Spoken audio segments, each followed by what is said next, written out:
نحمده ونصلي على رسوله الكريم اما بعد فاعوذ بالله من الشيطان الرجيم بسم الله الرحمن الرحيم رب اشرح لي صدري ويسر لي امري واحلل عقدة من لساني يفقهوا قولي. ہماری گفتگو کا موضوع ہے قیامت کی نشانیاں. بحیثیت مسلمان ہم سب کا ایمان ہے کہ یہ دنیا ہمیشہ باقی نہیں رہے گی، ایک دن سب کچھ ختم ہو جائے گا، اور ایسا ہونا بھی چاہیے، اس لیے کہ ہر آغاز کا ایک انجام ہوتا ہے، ہر ابتدا کی ایک انتہا ہوتی ہے. جس چیز پر زندگی آتی ہے اس پر موت کا آنا بھی لازم ہے. ہم اپنے آس پاس اس کی بہت سی نشانیاں دیکھتے رہتے ہیں. کائنات میں بہت سے دلائل بکھرے ہوئے ہیں جو ہمیں یقین دلاتے ہیں کہ ایک دن یہ سب کارخانہ بند ہو جائے گا، ختم ہو جائے گا، یہ دنیا فنا ہو جائے گی. وہ وقت قرآن پاک کے الفاظ میں زمین و آسمان پر بہت بھاری ہوگا، اور اس بھاری وقت کے آنے سے پہلے دنیا میں کچھ علامات نمودار ہوں گی. تو آج چند ایک احادیث آپ کی خدمت میں پیش کروں گی جو قیامت کی نشانیوں کے بارے میں ہیں. اس سے ایک تو ہمیں اپنے عمل کا جائزہ لینے کا موقع ملے گا، دوسرے ان سے یہ بات سامنے آتی ہے کہ نبی صلی اللہ علیہ وسلم کی باتیں کتنی سچی باتیں تھیں. وہ لوگ جو حدیث کا انکار کرتے ہیں یا احادیث کا مذاق اڑاتے ہیں، وہ ان احادیث کی روشنی میں آج کے حالات کو دیکھ سکتے ہیں کہ آپ صلی اللہ علیہ وسلم نے اللہ تعالی کی بھیجی ہوئی وحی کی روشنی میں جو باتیں فرمائیں آج وہ ہم اپنی آنکھوں سے دیکھ رہے ہیں. بہرحال اس وقت میرے سامنے حضرت ابو ہریرہ رضی اللہ تعالی عنہ کی حدیث ہے جسے ابن خزیمہ نے روایت کیا ہے. رسول اللہ صلی اللہ علیہ وسلم نے فرمایا، قیامت کی نشانیوں میں سے ہے کہ آدمی مسجد کے پاس سے گزرے گا مگر اس میں 2 رکعتیں ادا نہیں کرے گا. آج کتنے ہی لوگ ایسے ہیں کہ جن کے گھروں کے سامنے مسجدیں ہیں، وہ دن رات مسجدوں سے آوازیں سنتے ہیں لیکن مسجد کے اندر نہیں جاتے. نبی صلی اللہ علیہ وسلم کے زمانے میں اس بات کا تصور ہی نہیں تھا کہ کوئی شخص اپنے آپ کو مسلمان کہے اور پھر وہ نماز نہ پڑھے. اسی لیے ہم دیکھتے ہیں کہ منافقین ہر حال میں مسجد میں پہنچتے تھے، بلکہ انہوں نے اپنی ایک الگ مسجد بھی بنائی تھی یا مسجد نامی عمارت بنائی تھی. لیکن قیامت کے نزدیک مسجدوں کے پاس سے گزرنے والے مسجد نہیں جائیں گے. ایک اور حدیث میں آتا ہے، حضرت انس فرماتے ہیں رضی اللہ تعالی عنہ کہ اللہ کے رسول صلی اللہ علیہ وسلم نے فرمایا، لوگوں پر ایک ایسا دور آئے گا کہ ان میں اپنے دین کی حفاظت پہ صبر کرنے والا اس شخص کی مانند ہوگا جو آگ کے انگارے کو اپنی مٹھی میں تھامنے والا ہے. یعنی دین پر استقامت اور دین پر عمل اتنا مشکل ہو جائے گا بعض اوقات کہ جیسے ایک انگارہ ہاتھ میں لینا کہ انسان نہ لے سکے اور نہ پھینک سکے. ایک اور نشانی جو آپ صلی اللہ علیہ وسلم نے ہمیں بتائی وہ یہ کہ زمانہ قریب آ جائے گا، عمل میں نقص واقع ہوگا اور بخیلی پیدا ہو جائے گی، دل تنگ ہو جائیں گے. ایک اور حدیث میں آتا ہے کہ بخیلی کا عام ہونا قیامت کی نشانیوں میں سے ہے. آج آپ دیکھیں کہ بسا اوقات انسان کے پاس اللہ کی دی ہوئی بے شمار نعمتیں ہوتی لیکن انسان ان نعمتوں میں کسی کو شریک نہیں کرتا. چھوٹی چھوٹی باتوں کو مائنڈ کر جانا، چھوٹی چھوٹی باتوں پہ ناراض ہو جانا، چھوٹی چھوٹی چیزوں کو حد سے زیادہ محسوس کر لینا، یہ سب کچھ شح کی وجہ ہی سے تو ہے، بخل کی وجہ سے ہی تو ہے. بخل صرف مال میں نہیں ہوتا، بخل تمام نعمتوں میں ہوتا ہے اگر ان میں اللہ کے دوسرے بندوں کو بطور شکر کے شریک نہ کیا جائے. ایک اور حدیث میں آتا ہے، مجموع الزوائد میں یہ حدیث روایت ہوئی ہے، رسول اللہ صلی اللہ علیہ وسلم نے فرمایا کہ لوگ سخت اور بخیل ہو جائیں گے، یعنی ان کے دل سخت ہو جائیں گے اور ان کے اندر بخل عام ہو جائے گا. ایک اور نشانی قیامت کی آپ صلی اللہ علیہ وسلم نے یہ بتائی کہ مساجد میں زیب و زینت بہت ہوگی، یعنی نمازی تو کم ہوں گے لیکن مسجدیں سجائی بہت جائیں گی. حضرت انس بن مالک کی روایت ہے، مسند احمد نے اس کو روایت کیا ہے، رسول اللہ صلی اللہ علیہ وسلم نے فرمایا قیامت قائم نہیں ہوگی یہاں تک کہ لوگ مسجدوں میں فخر و مباحات کریں گے، یعنی مسجد کے بنانے میں، اس کے سجانے میں، اس کی آرائش میں ایک دوسرے کا مقابلہ کرنے لگیں گے. ایک اور حدیث میں آتا ہے کہ قیامت کی علامات میں سے ہے کہ لوگ مسجدوں کو سجایا کریں گے، یعنی اللہ تعالیٰ کو نماز پڑھ کے خوش کرنے کی بجائے مسجد بنا کے سجا کے خوش کرنے کی کوشش ہوگی. حضرت ابو الدرداء سے روایت ہے کہ جب تم لوگ مسجدوں کو سجانے لگو، قرآن کو مزین کرنے لگو تو تمہاری بربادی ہے، کیونکہ قرآن پاک پڑھنے کے لیے آیا، محض سجانے کے لیے نہیں. آج آپ دیکھیں کہ بسا اوقات ہم اسے پڑھتے کم ہیں، سمجھتے کم ہیں، اس کے مطابق زندگی نہیں بسر کرتے، لیکن خوبصورت انداز میں سنہری الفاظ میں لکھوا کر گھروں میں سجا دیتے ہیں.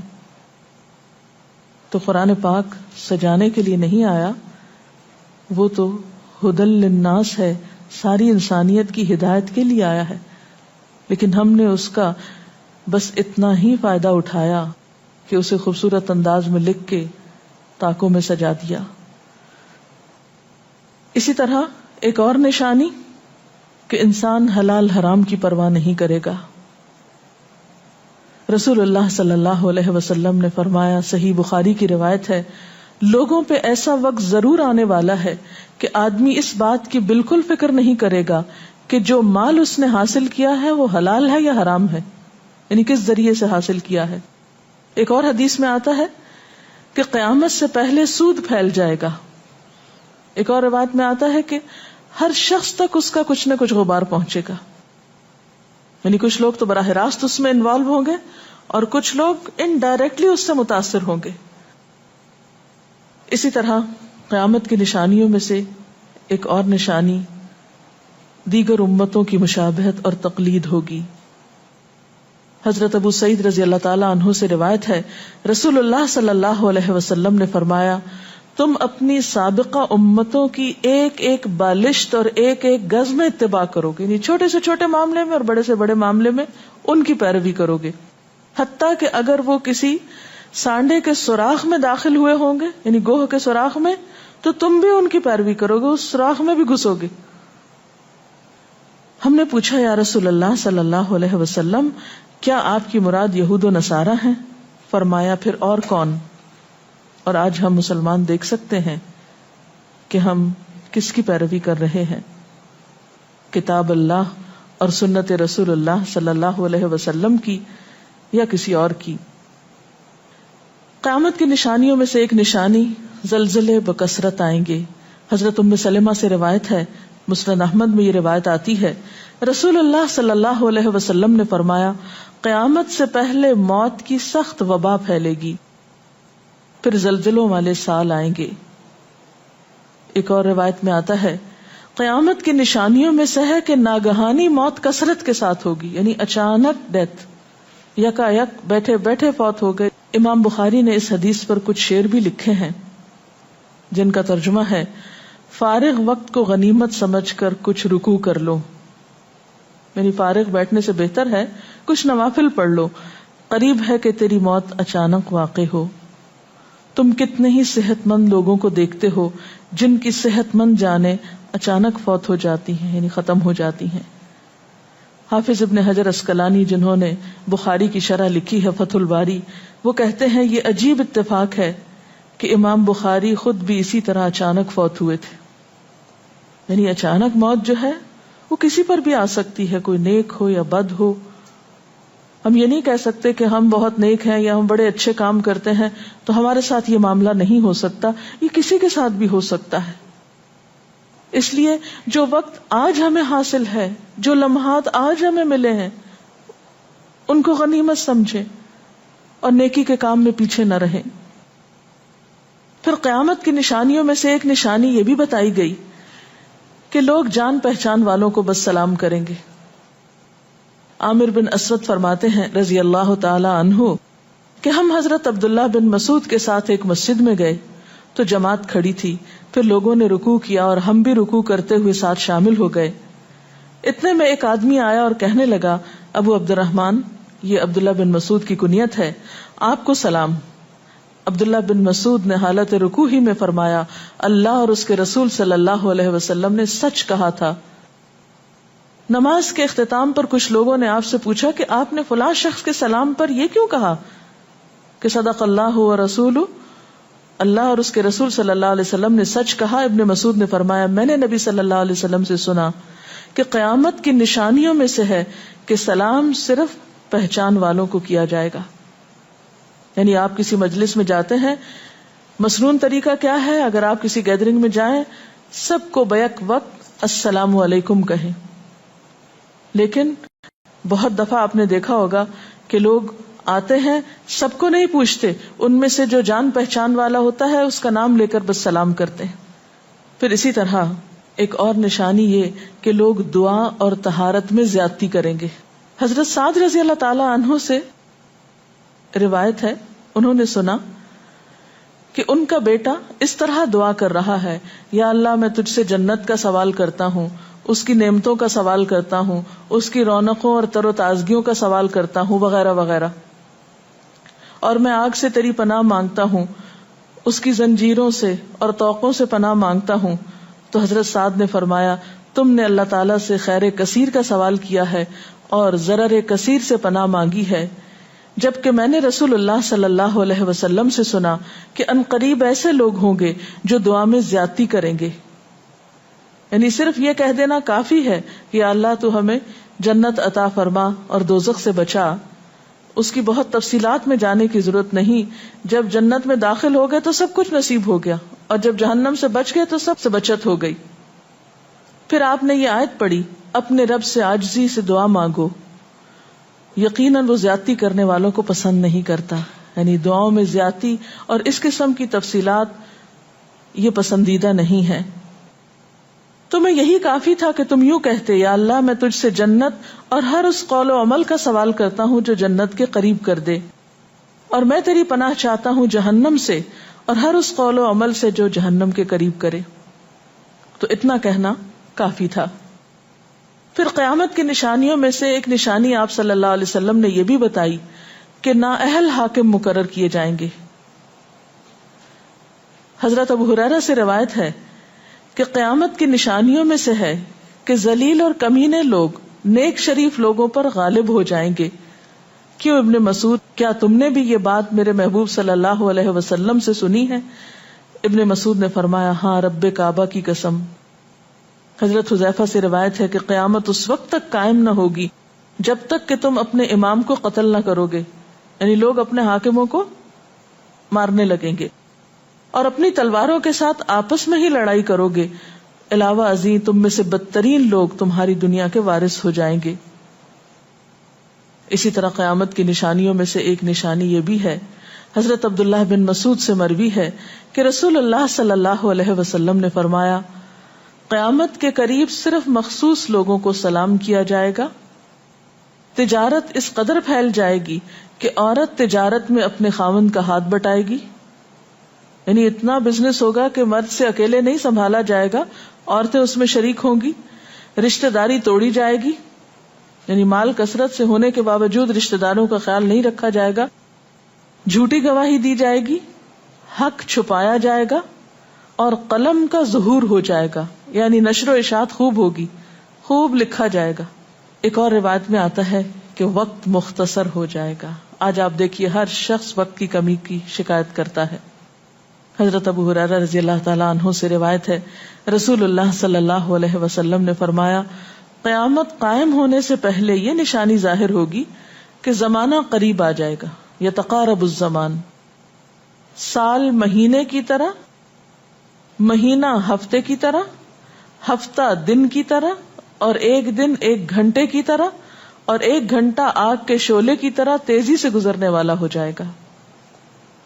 اور آج آپ دیکھیے کہ اللہ کے رسول صلی اللہ علیہ وسلم کی یہ بات کتنی سچ معلوم ہوتی ہے کہ ہر شخص وقت کی کمی کا شکار ہے، اور پتہ ہی نہیں چلتا ہفتہ گزر گیا، پتہ ہی نہیں چلتا مہینہ گزر گیا، پتہ ہی نہیں چلتا سال گزر گیا، پتہ ہی نہیں چلتا اتنی عمر گزر گئی، کل کی بات لگتی ہے. اور انڈائریکٹلی یہ اشارہ اس بات کی طرف کہ زندگی کی رفتار بہت تیز ہو جائے گی، یعنی فاسٹ لائف جس کو آپ کہتے ہیں اس کا شکار ہو جائے گا. ایک اور روایت میں آتا ہے کہ دنیا محبوب ہو جائے گی، موت سے نفرت ہو جائے گی. حضرت ابو ہریرہ سے روایت ہے رسول اللہ صلی اللہ علیہ وسلم نے حضرت ثوبان سے فرمایا، اے ثوبان، اس وقت تمہارا کیا حال ہوگا جب دوسری امتیں تم پر اس طرح ٹوٹ پڑیں گی جس طرح تم کھانے کے برتن پہ ٹوٹ پڑتے ہو. ثوبان نے کہا، میرے ماں باپ آپ پہ قربان، اے اللہ کے رسول صلی اللہ علیہ وسلم، کیا اس وقت ہم تعداد میں کم ہو جائیں گے؟ فرمایا، نہیں، بلکہ تم کثرت میں ہوگے، لیکن اللہ تعالیٰ تمہارے دلوں میں وہن ڈال دے گا. صحابہ نے پوچھا، یا رسول اللہ صلی اللہ علیہ وسلم، وہن کیا چیز ہے؟ آپ نے فرمایا، دنیا سے محبت اور جہاد سے نفرت. اور ایک روایت میں آتا ہے، دنیا سے محبت اور موت سے نفرت. اسی طرح نیک لوگ آہستہ آہستہ کم ہو جائیں گے. رسول اللہ صلی اللہ علیہ وسلم نے فرمایا، نیک لوگ یکے بعد دیگرے رخصت ہوتے جائیں گے، فوت ہوتے جائیں گے. فضول لوگ باقی رہ جائیں گے، بیکار، نکمے، جس طرح جو کا بھوسا یا ردی کھجور باقی رہ جاتی. اللہ تعالیٰ ان فضول لوگوں کی کچھ پرواہ نہ کرے گا، کوڑے کرکٹ کی طرح ہوں گے جن کی کچھ پرواہ نہ کرے گا کہ ان کو پھینک دیا جائے یا کاٹ دیا جائے یا کہیں جلا دیا جائے. ایسے لوگوں کی اللہ تعالیٰ کو کچھ بھی ضرورت نہیں ہوگی. حضرت عمرو بن شعیب اپنے والد سے اور اپنے دادا سے روایت کرتے ہیں، رسول اللہ صلی اللہ علیہ وسلم نے فرمایا، لوگوں پر ایک ایسا وقت آئے گا کہ ان کی خوب چھانٹی صفائی کی جائے گی تو فضول لوگ باقی رہ جائیں گے اور نیک لوگ ختم ہو جائیں گے.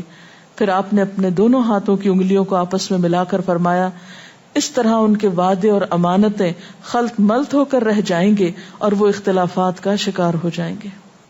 یعنی نہ ان میں وعدوں کا پاس ہوگا، نہ امانتوں کی ادائیگی کا احساس ہوگا، اور وہ ایک ہی چیز جانیں گے اور وہ لڑائی جھگڑا، اختلافات. کیونکہ کوڑا کرکٹ ہے نا، کوئی وزن تو اس کا ہے نہیں، کوئی اصول تو ہے نہیں، کسی نیک کام میں استقامت تو ہے نہیں، بس جدھر کو پانی جا رہا ہے اس پہ بہ رہے ہیں، ہوا چل رہی ہے اس پہ اڑ رہے ہیں. تو ایسے نکمے اور بیکار لوگ باقی بچیں گے اور پھر ایک دن دنیا اپنے اختتام کو پہنچ جائے گی. ہر گھر میں فتنہ داخل ہو جائے گا. حضرت عوف بن مالک فرماتے ہیں کہ میں غزوہ تبوک کے موقع پر رسول اللہ صلی اللہ علیہ وسلم کی خدمت میں حاضر ہوا، جبکہ آپ اس وقت چمڑے کے ایک خیمے میں تشریف فرما تھے. آپ نے فرمایا، قیامت کی 6 نشانیاں گن لو. پھر ایک ایسا عام اور تباہ کن فتنہ ہوگا کہ عرب کا کوئی گھر بھی اس کی لپیٹ میں آنے سے محفوظ نہ رہ سکے گا. تو اللہ تعالیٰ سے دعا ہے کہ وہ ہمارے ایمان اور عمل کی حفاظت فرمائے اور ہمیں نیکی کی توفیق عطا فرمائے، اپنی ذمہ داریوں کو صحیح معنوں میں پورا کرنے کی توفیق عطا فرمائے. اگر آپ کے ذہن میں کوئی سوال ہو تو آپ کر سکتے ہیں. جو لوگ قیامت کی ان علامات کا مذاق اڑاتے ہیں اور کہتے ہیں کہ یہ حالات تو بہت عرصے سے ہیں، قیامت آنی ہوتی تو آ چکی ہوتی، تو ہم کیا کر سکتے ہیں، انہیں کیسے سمجھا سکتے ہیں؟ دیکھیے کہ جو لوگ مذاق اڑانے پر تل جاتے ہیں ان کا کوئی علاج نہیں. نبی صلی اللہ علیہ وسلم کے زمانے میں بھی ایسے لوگ موجود تھے جو دین کے شاعر کا مذاق اڑاتے تھے. قرآن نے ایسے لوگوں کو منافق بتایا ہے. اور بات یہ ہے کہ جب قیامت آئے گی تو پھر کسی سے پوچھ کر نہیں آئے گی، اس کا وقت تو اللہ تعالیٰ کو معلوم ہے، اور جب آ جائے گی تو کوئی اس سے فرار حاصل نہیں کر سکے گا. آج ہمیں اللہ تعالیٰ نے اختیار دیا ہے، چاہیں تو کسی چیز کو مانیں اور چاہیں تو انکار کر دیں، لیکن جب اصل حقیقت سامنے آئے گی تو پھر ہم انکار نہ کر سکیں گے.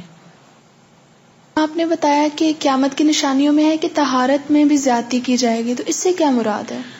اس کا معنی یہ ہے کہ لوگ طہارت حاصل کرتے وقت وسائل یا ریسورسز کو بہت ضائع کریں گے.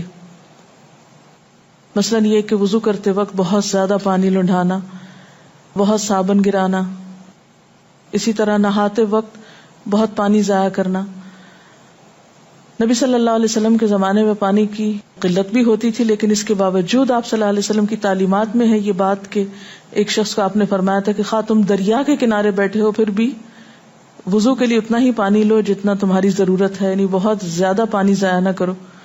آج ہم دیکھتے ہیں کہ بہت سے وسائل کے ذریعے پانی کا حصول بعض علاقوں میں بہت آسان ہو گیا ہے اور لوگ بہت ناقدری کے ساتھ پانی ضائع کرتے ہیں.